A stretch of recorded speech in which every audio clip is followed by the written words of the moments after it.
This is a dark and disturbing morning for America.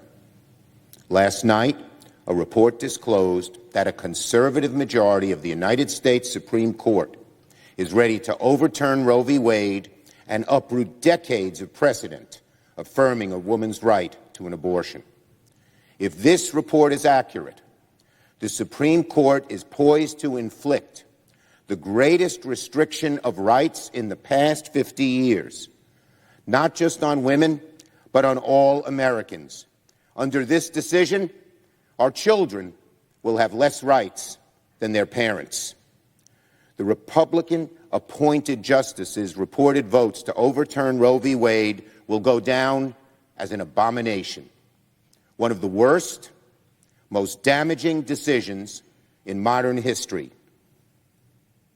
Several of these conservative justices, who are in no way accountable to the American people, have lied to the U.S. Senate, ripped up the Constitution, and defiled both precedent and the Supreme Court's reputation, all at the expense of tens of millions of women who could soon be stripped of their bodily autonomy and the constitutional rights they've relied on for over half a century.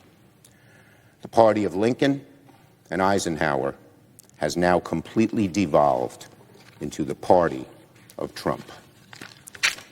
Every Republican senator who supported Senator McConnell and voted for Trump justices pretending that this day would never come will now have to explain themselves to the American people.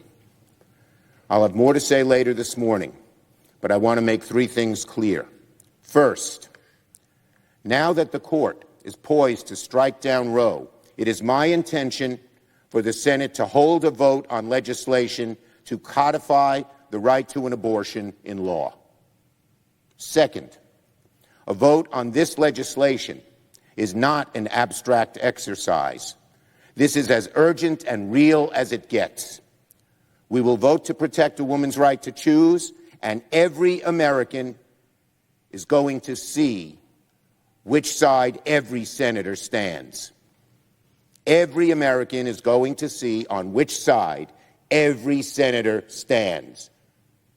Third, to the American people, I say this: the elections this November will have consequences because the rights of 100 million women are now on the ballot. To help fight this court's awful decision, I urge every American to make their voices heard this week and this year. I urge Americans to call their members, to write their members, to email their members, to text their members, and most of all, to cast their ballots.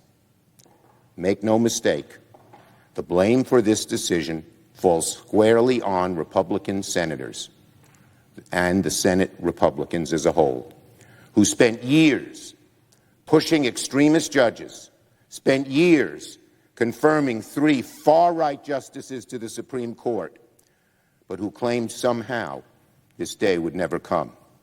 But this day has come, and we will fight it all the way. I yield the floor.